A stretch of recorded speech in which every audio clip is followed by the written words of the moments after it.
Dito sa Papa Dudut Stories, ikaw ay hindi nag-iisa.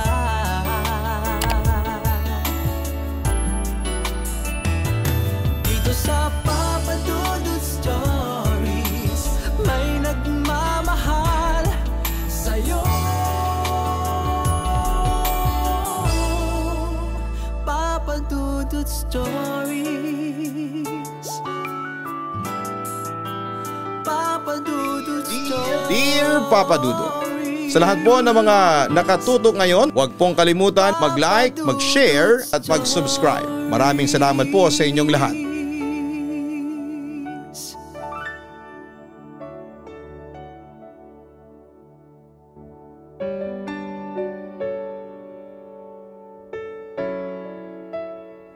Ang mga sementeryo ang nagsisilbing huling himlayan ng ating mga yumaong mahal sa buhay. Ito ang kanilang nagiging tahanan at pahingahan, ngunit paano kung ang nagsisilbing bantay pala sa kanila ay siya ring nagiging dahilan upang ang tahimik nilang pamamahinga ay magambala.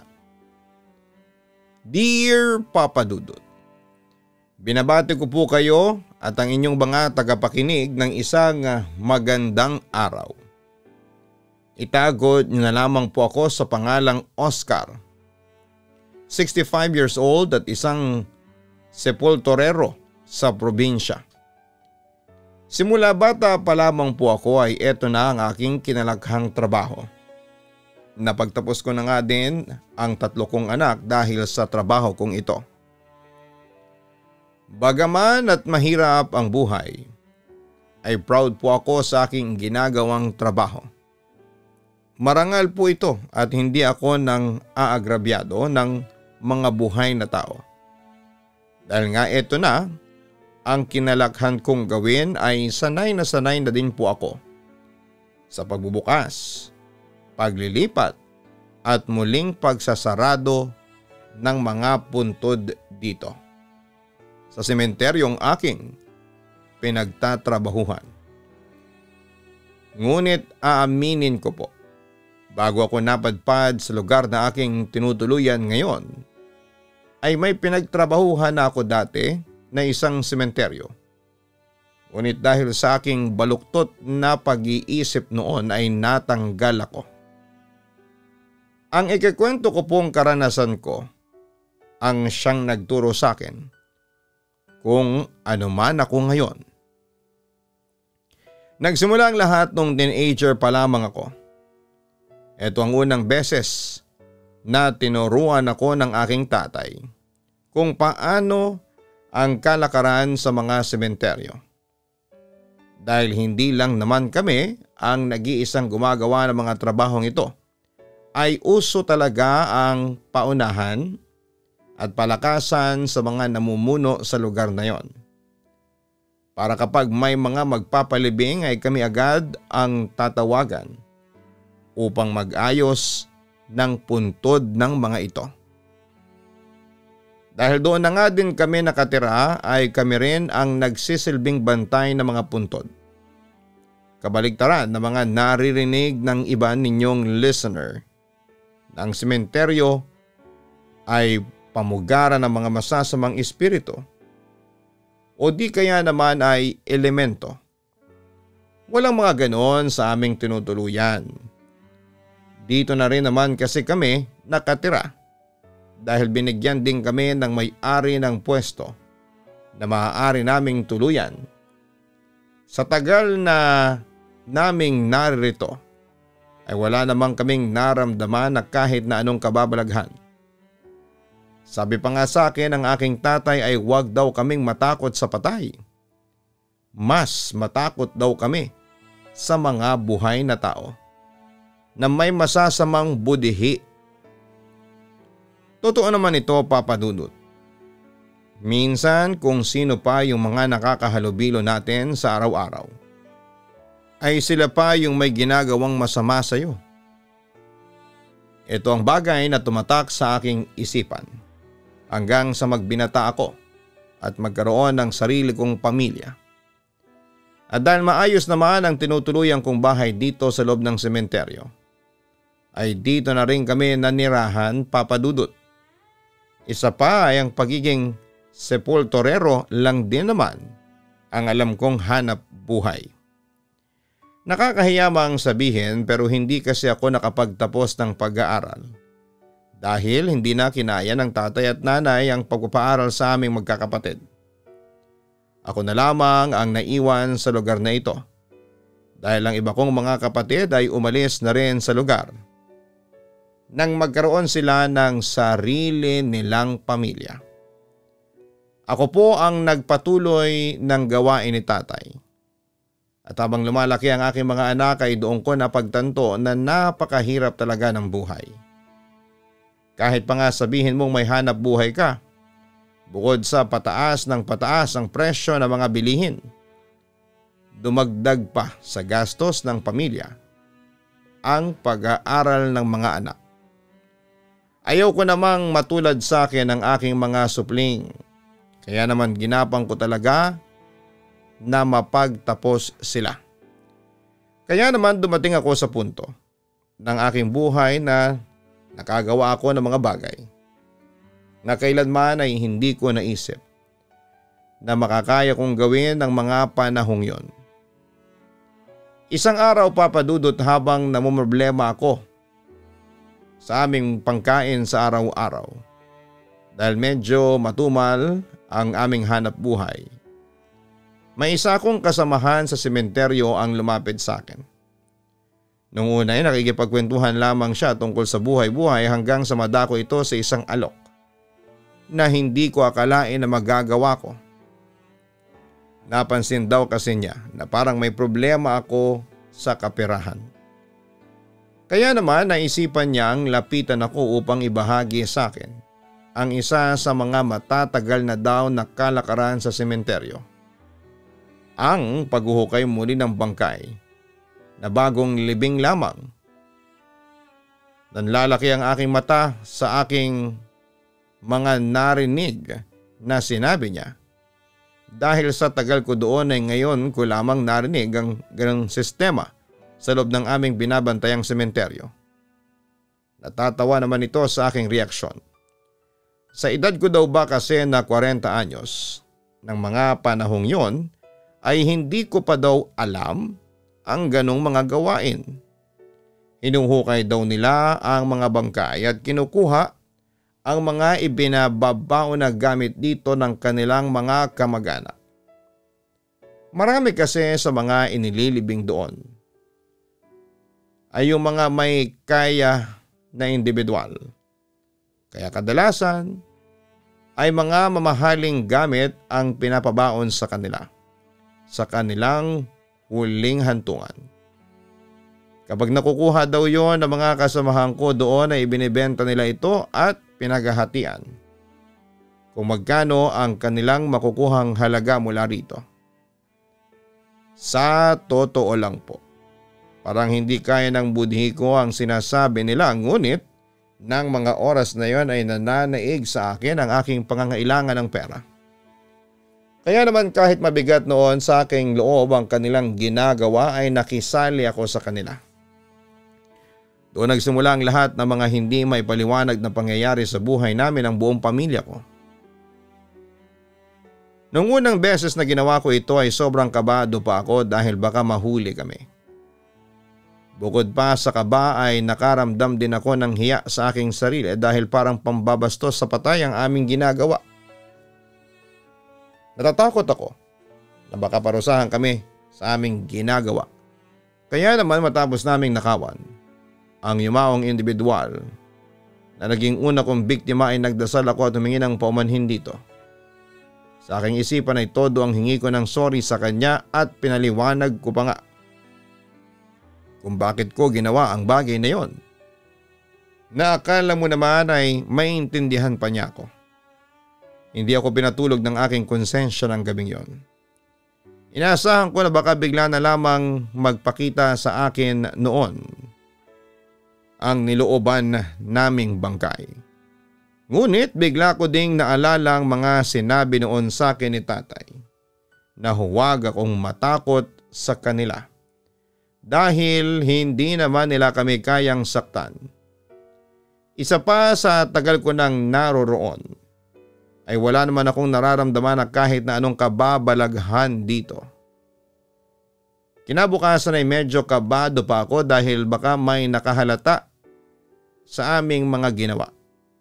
Natatawa naman ang mga kasamahan ko sa akin dahil halatang halata daw sa mukha ko na may tinatago ako.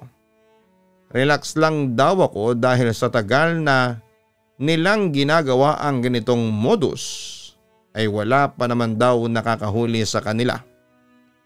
Dito ay medyo napanatag na ang aking kalooban. Nasa isip ko ay oo nga naman.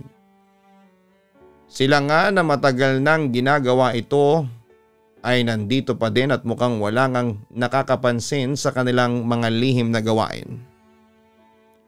Mas lalong nawala lahat ng pangamba ko nang iabot na nila sa akin ang parte ko sa aming trinabaho kagabi. Malaking bagay ito upang may pandagdag sa pangangailangan ng aking pamilya. Kaya naman ang ganitong mga gawain namin ay nasundan pa ng nasundan sa tuwing may mga bagong libing na bangkay sa sementeryo. Bagaman at nagtataka ang aking asawa kung saan ko kinukuha ang mga extra na kita na inaabot ko sa kanya, ay hindi naman na din siya nagtanong pa.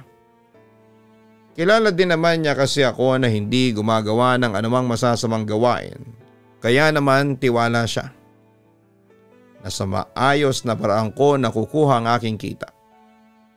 Medyo na-guilty din ako sa part na ito dahil kahit sabihin pa nga na patay na ang aming mga kinukuhanan na mga gamit, ay maituturing pa ding pagnanakaw ang aming ginagawa. Ngunit sinikmura ko ang lahat ng iyon dahil mas iniisip ko na mabigyan ng mga magagandang kinabukasan ng aking pamilya. Nangako din ako sa aking sarili na pag nakatapos na ang aking mga anak ay titigil na rin ako sa kalokohan na ginagawa ko. Akala ko ay mananatiling lihim ang lahat, ngunit tulad nga ng kasabihan, walang lihim na hindi nabubunyag. Natutunan ko ito sa hindi inaasahang paraan at hindi ko inaakala na ang dati iniisip ko na hindi naman totoo ay mararanasan ko. Isang araw ay may binalita sa amin ang aming amo na panibagong trabaho. Siyempre, tuwang-tuwa kami dahil may extra kita na naman kami na makukuha. Naganda na kami at nagplano ng aming mga gagawin upang pagdating ng tamang oras ay wala na kaming masyadong iisipin pa. Kinabukasan nang dumating ito ay medyo nagtaka lamang ako. Dahil saradong-sarado ang kabaong ng aming ililibing. Isa pa ay parang kakaunti lang din ang mga taong pumunta upang ihatid ito sa kanyang huling hantungan. Niwalang ang naganap na paghahagis ng mga bulaklak. Dahil parang nagmamadali ang mga kamag-anak nito na mailibing ang sinumang nasa loob ng kabaong na ito. Dahil di naman ako palatanong na tao at kahit papaano naman ay may respeto ako sa pribadong buhay ng ibang tao. Kaya naman hindi ko na ito masyadong pinagtuunan pa ng pansin. Kinagabihan, tahimik naming binaybay ang kinakaroon ng aming panibagong biktima. Medyo sanay na rin naman akong gawin ito, ngunit parang may kakaiba ng gabing yon. Hindi ko maintindihan ang kabang nararamdaman ko. Simula nang tuntunin namin ang kinakalagyan ng bagong libing na bangkay. Sa sobrang pag-iisip ko ay hindi ko namalayan na narating na namin ang aming destinasyon. Agad na binuksan ng mga kasama ko ang puntod nito at nilabas ang kabaong. Isa sa mga kasama namin ang siyang nagbukas ng nakasaradong kabaong. Isang matandang babae ang nakahimlay nito.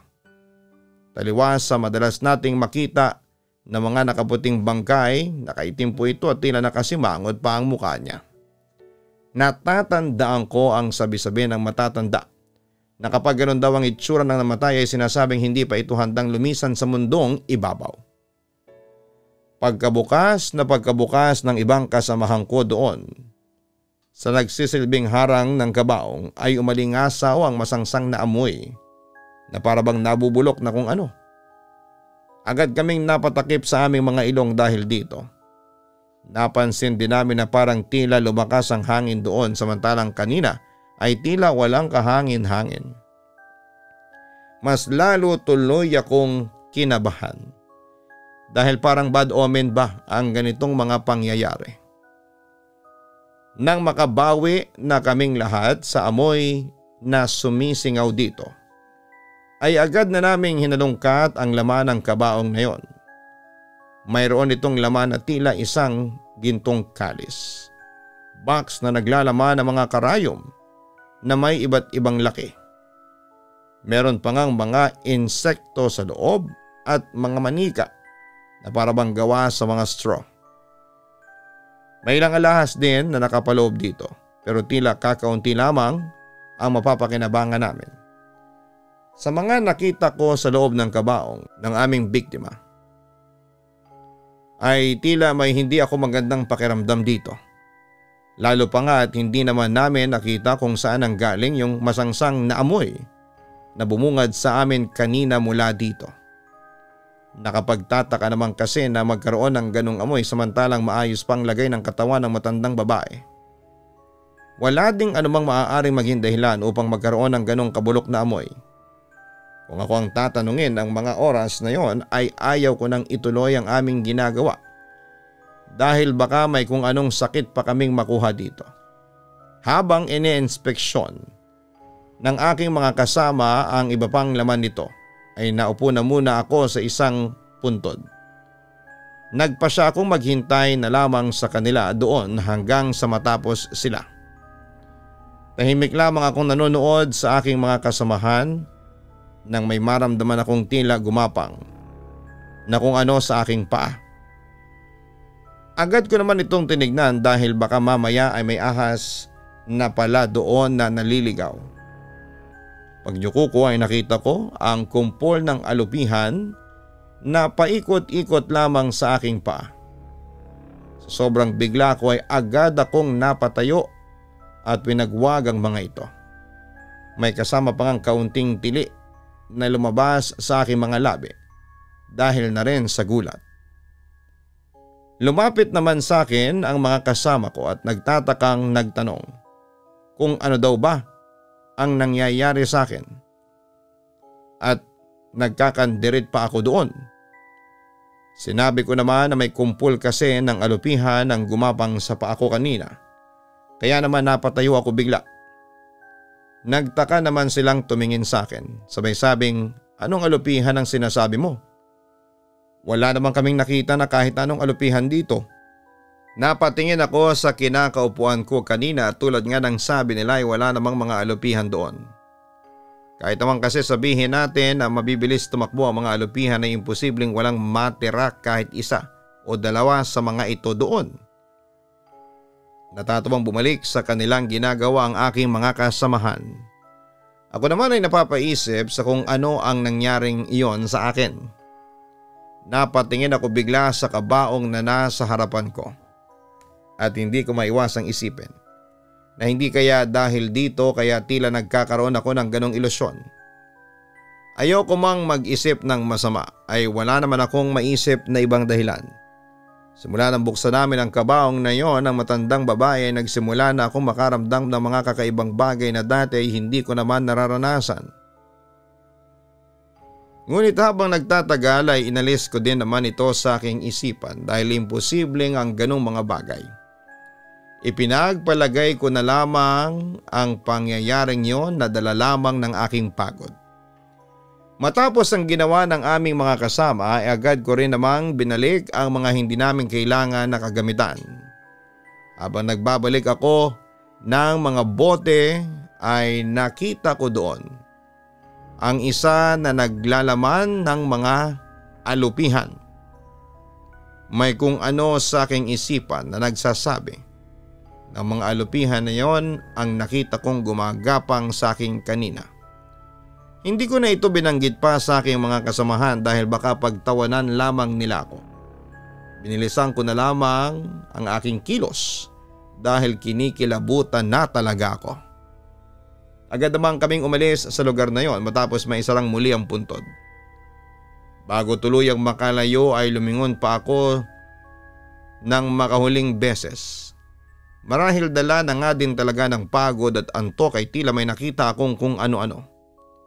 Sa harapan kasi ng puntod ng matandang babae ay may nakatayo ditong isang malit na babae lamang.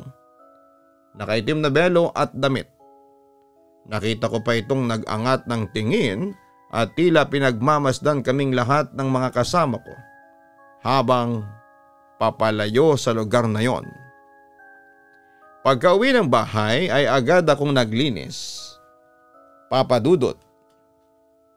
Bago natulog, pagkapikit na pagkapikit ng aking mata ay tila napunta ako sa ibang lugar. Madilim sa parting yon. Kahit ni isang ingay ata ay wala akong marinig. Sinubukan kong maglakad-lakad at baka sakaling makakita ako ng kaunting liwanag o clue kung nasaang lugar ako. Inikot-ikot ko din ang aking paningin ngunit wala talaga akong makita na kahit na ano dito. Tila bulag ako na nangangapa sa isang lugar na hindi naman pamilyar sa akin. At habang naglalakad ay nakarinig ako ng ingay mula sa aking likuran. Tila ba may sumusunod sa akin. Kung sino ito ay hindi ko alam. Dahil na nga din sa dilim ng aking paligid. Nagpatuloy ako sa aking ginagawa, palingon-lingon habang kumakapa sa dilim. Maya-maya ay narinig ko na lamang ang kanina'y sumusunod sa akin. Ay tila nasa malapit na sa aking likuran. Mabilis akong lumingon sa likod. Doon ay nakita ko papadudot ang isang maliit na babae na parang nagmamadali na papalapit sa akin.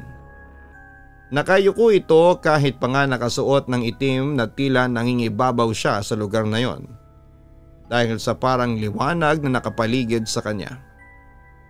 Ang kanyang kasuotan ay namukhaan ko. Siya rin yung babaeng naroon sa sementeryo kanina. Napatanong ako sa aking sarili kung ano ang ginagawa nito dito. Nang makalapit na siya sa akin ay huminto ito sa aking mismong harapan. Nanatiling nakayuko, napapitlag ako nang bigla nitong hawakan ang aking mga braso ng sobrang higpit. Halos bumabao na ang medyo mahahaba nitong kuko sa aking braso. Dito na ako nagpumilit na magpumiglas. Nagangat ito ng tingin sa akin. At doon ay bumungad sa akin ang mukha ng matandang babae na kanina lamang ay nakita ko sa kabaong.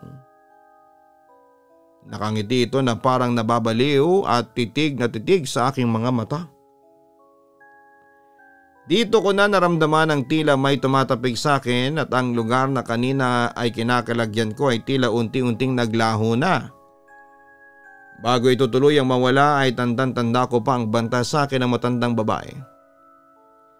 Magsisisi daw kami sa aming panglalapastangang ginawa sa kanya. Pagkatapos niyang bigkasin ang mga salitang yon ay doon ako napabalikwas ng bangon. Namulatan ko na nag-aaral lang nakatingin sa akin ang aking asawa. Tinanong niya ako kung ano daw ba ang nangyayari sa akin at bakit ko sinasaktan ang aking sarili habang tulog ako. Nagtataka pa ako sa kanyang sinabi hanggang sa maramdaman ko ang hapdi ng aking mga braso. May bakas doon ng mga kuko na akala mo ay ibinabaon ito doon. Napahilamos ako ng kamay sa aking mukha. Hindi ko masagot ang asawa ko dahil maging ako ay wala ding alam sa mga nangyayari.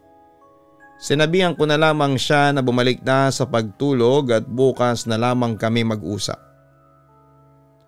Bagaman at nag-aalala siya, ay nahiga na rin naman ulit ako.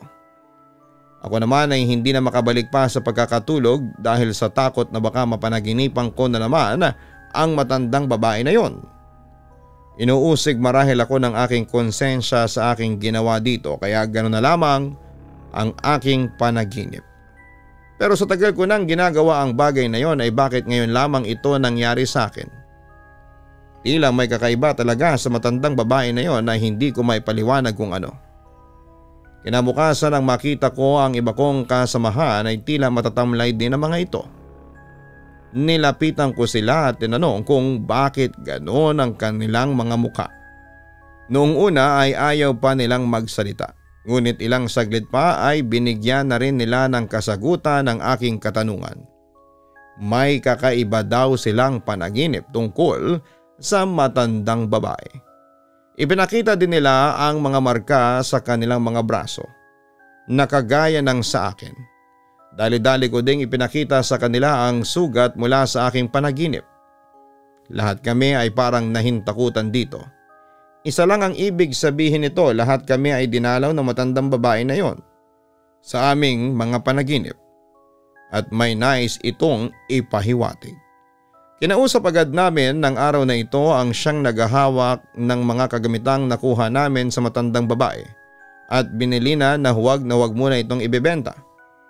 Baka nais nitong ibalik namin ang mga bagay na aming kinuha mula dito kaya naman napagpasyahan naming bumalik muli doon mamayang gabi upang isauli ito. Sa buong araw na yon ay hindi ko maintindihan ang aking pakiramdam. Tila ba may nakasunod ng tingin sa akin sa bawat kilos ko. Tuwing lilingon naman ako ay wala akong nakikita na kahit na sino. Bandang tanghali na noon na magpaalam ang aking asawa na susunduin muna niya ang aming mga anak. Naiwanan naman akong mag-isa sa loob ng bahay at abala sa ibang mga gawain dito. Nang magawa ko na ang mga dapat kong gawin ay pansamantala muna akong nahiga upang makapagpahinga. At dahil medyo maliwanag pa ang sikat ng araw ay iniharang ko ang aking braso sa aking mga mata at pansamantalang pumikit. Di pa man ako nagtatagal sa ganong posisyon ay nakaramdam na ako na medyo lumubog ang kama na aking kinahihigaan. May nakatabi sa akin. Marahil ay dumating na ang aking asawa mula sa pagsusundo. Yan ang nasa isipan ko. Babaling na sana ako dito nang biglang pumasok sa aking isipan ang isang bagay. Kung nakauwi na ang aking asawa, dapat ay maririnig ko na rin ang ingay ng mga bata. Ngunit tanging katahimikan lamang ang sumalubong sa akin. Isa pa sa bumabagabag sa akin ay ang isiping wala man lamang akong narinig na ingay mula sa pagbubukas ng aming pintuan sa kwarto. Medyo maingay kasi ito kapag binubuksan. Gawa nangyari ito sa kawayan. Hindi ko na maiwasang makaramdam ng kakaiba sa aking paligid ng oras na yon, Papa Dudut. Nag-iisip kung sino ang tumabi sa akin. Sa aming higaan, tila nakikipagtalo pa ako noon sa aking sarili kung titingnan ko ba o pababayaan na lamang ang sino mang nasa tabi ko. Ngunit mukhang nais magpapansin ang aking katabi dahil naramdaman ko ang matutulis nitong kuko na naglalakbay sa aking mga braso. Dito na ako napatanggal ng takip sa aking mata at lakas loob na binalingan ang aking katabi. Halos malaglag na ako sa aking kama nang bumungad sa akin ang matandang babae na seryosong nakatitig sa akin. Nakapilantik ang mahahaba nitong mga daliri. Tumayo agad ako at lumayo sa kanya dahil sa sobrang takot. Hindi ko mapigil ang tanungin ng matandang babae na ito kung ano ang gusto nito sa amin ang aking mga kasamahan. Sinabi ko din na ibabalik na namin ang mga kinuha naming gamit sa kanya kaya tigilan na niya kami. Dahan-dahan naman itong bumangon at umupo sa kama. Nanatili pa ding seryoso ang pagkatitig nito sa akin. Maya-maya pa ay humalakhak ito ng napakalakas, sabay turo sa akin. Nagsalita ito na hindi na niya kailangan ng mga gamit na yon dahil lang nais niyang makuha at maisama sa hukay niya ay ang mga kaluluwa namin na mga taong lumapastangan sa kanyang pamamahinga. Naglaho na lamang ito sa aking paningin matapos nitong bigkasin ang mga salitang yon. Halos maiyak na ako ng mga oras na yon sa aking narinig. Mukhang hindi nagbibiro ang kaluluwang yon at nais talaga nito kaming isama kung nasaan man siya ngayon. Nasa ganong kalagayan ako naabutan ng aking asawa na tila humahangos pa nga ako ng oras na yon. Agad niya ako nilapitan at tinanong kung ano nga ba ang nangyayari sa akin at sa iba naming mga kasamahan. Tila natauhan naman ako sa kanyang tinuran at nagtatakang nagtanong kung ano ang ibig sabihin niya. Dito ay ikinuwento niya sa akin na ang isa sa aking kasamahan kagabi ay bigla na lamang daw tinubuan ng mga kakaibang bukol sa katawan. Ang isa naman daw ay tila may nakikitang kung ano-anong mga bagay na gumagapang sa kanyang katawan kahit na wala naman. Ang ilan namang natitira sa aming mga kasamahan ay bigla na lamang daw nagkaroon ng mataas na lagnat at nagdideliryo tungkol sa isang matandang babae na nais daw silang kunin at kitlin ang buhay. Nang mabanggit niya ang salitang matandang babae, ay doon na ako hindi nakapagpigil pa. Kailangan ko nang ikwento ang lahat sa aking asawa dahil mukhang hindi talaga titigil ang kaluluwa ng matandang babae na aming nilapastanganan. Hanggat hindi kami nito na isasama sa kanyang hukay. Sinimulan ko ang aking istorya sa aking asawa mula noong unang beses pa lamang na ginawa namin ang paghuhukay at pagnanakaw sa mga patay sa sementeryo hanggang sa kung paano kami nalagay ngayon ng aking mga kasamahan sa ganitong sitwasyon. Alam ko na pagkatapos nito ay maaaring magbago ang tingin sa akin ng asawa ko. Ngunit kailangan niyang malaman ang katotohanan sa mga kakaibang pangyayaring bumabalot sa amin ngayon. Nang matapos ko ang aking kwento ay tinanggap ko ang tila galit at nanghuhusgang tingin sa akin ng aking asawa. Napatanong pa ito sa akin kung bakit ko nagawa ang ganung bagay. Alam ko naman daw na malaking kawalang respeto sa mga yumaong individual ang aming ginagawa ng aking mga kasama. Naiiyak ko na lamang na sinabi sa kanya na nagawa ko ito upang mabigyan ng kinabukasan ng aming mga anak sa gitna ng kahirapan ng aming buhay. Napayakap na lamang ang aking asawa at agad ako nitong niyaya na magpunta sa albularyo upang malaman kung ano ang dapat naming gawin. Bago dumiretso sa simbahan ay dumaan muna kami sa bahay ng aking kasamahan na nagtatago ng aming mga nakuhang kagamitan sa matandang babae. Naabutan ko siya na panay bukol ang katawan at tila may mga gumagapang pa nga na kung ano-ano sa loob ng mga ito. Kinausap ko siya at sinabihang hihingi ako ng tulong sa albularyo upang matigil na ang aming problema. Kinuha ko sa kanyang lahat ng kagamitan ng matandang babae at saka dumiretso ng aking asawa sa albularyo. Pagkarating namin doon ay agad naming hinanap ang taong maaaring makatulong sa amin. Inasikaso naman kami ng mga tao doon at iniharap kami sa aming hinahanap. Muli kong ikinuwento ang lahat ng mga nangyari sa amin ng aming mga kasamahan. Nakikinig lang naman sa amin ang albularyo habang idinidetalye ko sa kanya ang lahat. Ipinakita ko din ang lahat ng gamit na aming dala. Ayon sa kanya ay natatandaan niya ang matandang babae na tinutukoy namin. Isa daw itong manggagamot sa karatig na lugar at kilala bilang isang nilalang na gumagamit ng itim na mahika. Kaya nga daw dito ito nilibing dahil sa hindi ito tinanggap sa kanilang lugar. Dahil na nga din sa ilang balita na minsan daw imbes na manggamot ito ay may ginagawa itong mga orasyon na maiitim na mahika sa mga nakakaaway o may atraso dito. Doon ko napagtanto at nabigyang kaliwanagan ang mga insekto, kalis at kung ano-ano pang mga gamit na kasama nito sa kanyang kabaong.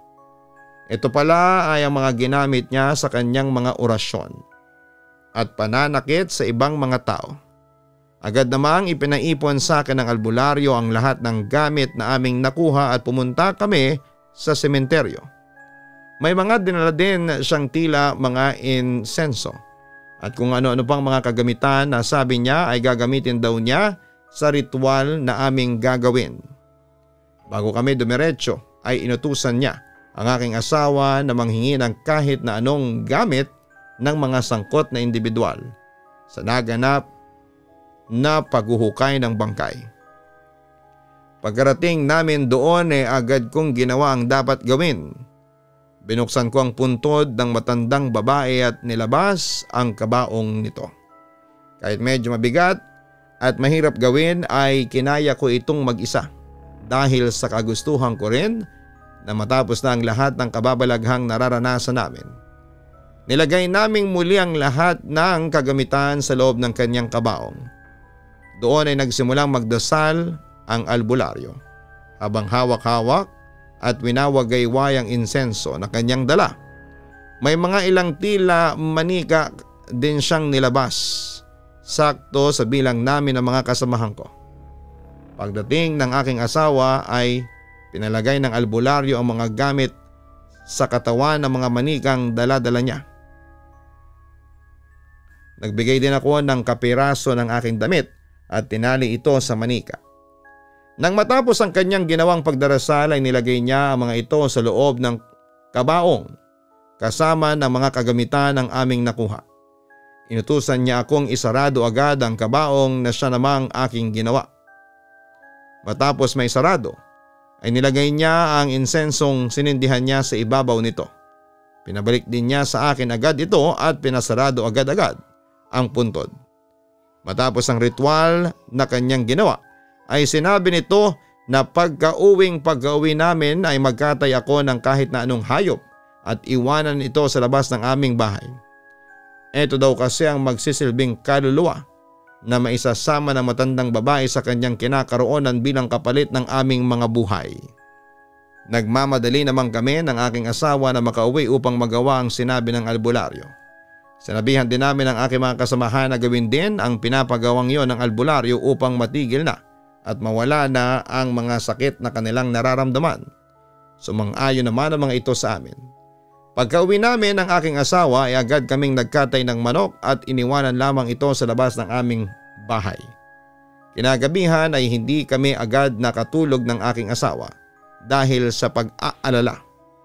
Sa awa naman ng Diyos ay lumipas ang buong magdamag na wala ng pagpaparamdam mula sa matandang babae na yon. Kinabukasan ay nabalitaan na lang din namin na okay na rin ang iba ko pang mga kasamahan at gumaling na ang mga ito. Mukhang tuluyan na ngang natapos ang panggagambala sa amin. Nalaman ng may-ari ng sementeryo ang lahat ng aming ginawa. Humingi ako ng paumanhin dito at tinanggap ang kaparosahang ipinataw nito. Pinaalis kami sa lugar na yon ngunit binigyan naman kami ng kaunting kapirahan upang makapagsimula ng panibagong buhay sa ibang lugar. Nakahanap din naman po ako ng panibagong trabaho sa ibang sementeryo sa ibang probinsya. Ang perang binigay sa amin ay ginamit ng aking asawa upang magnegosyo ng kahit na maliit na tindahan upang makatulong sa mga gastusin namin para sa aming mga anak. Sa pagkakataong ito ay hindi ko na inulit ang pagkakamaling aking nagawa. Hindi ko na gugustuhin pang mangyaring muli ang naging karanasan kong yon sa aking buhay. Hanggang dito na lamang po ang aking liham at sa mga katulad ko na nalalagay din sa kagipitan madalas. Tandaan sana po natin na hindi solusyon ang paggawa ng masama upang marisolba ang ating mga problema. Dahil minsan ang akala po nating solusyon sa problema ay siya din palang magdadala sa atin sa mas malaking problema. Lubos na gumagalang. Oscar. Ang kahirapan ang minsang nagtutulak sa iba sa atin na gumawa ng hindi magagandang bagay. Ngunit lagi sana nating tandaan na hindi ito dahilan upang tayo ay gumawa ng mga masasamang bagay sa ating kapwa. Buhay man sila o wala na sa mundong ibabaw. Kadalasan ang mga aksyong inaakala natin na makakatulong sa atin ay siya pa lamang mas magdadala sa atin sa mga sitwasyon na hindi natin inaasahan. Hanapin ang Kaistorya YouTube channel at ang Papa Dudut Family YouTube channel. Maraming salamat po sa inyong lahat.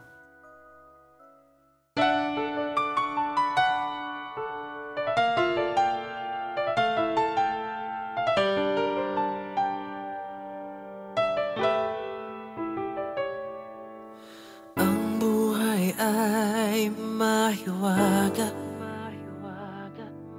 laging may lungkot at saya. Sa Papa Dudut Stories, laging may karamay ka.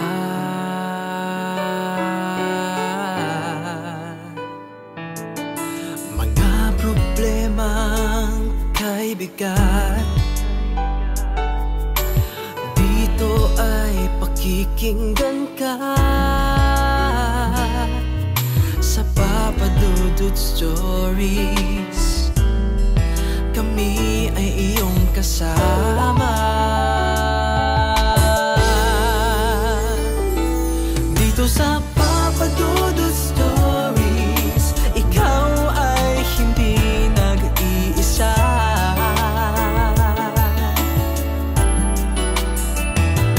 Dito sa Papa Dudut Stories, may nagmamahal sa'yo. Papa Dudut Stories, Papa Dudut Stories,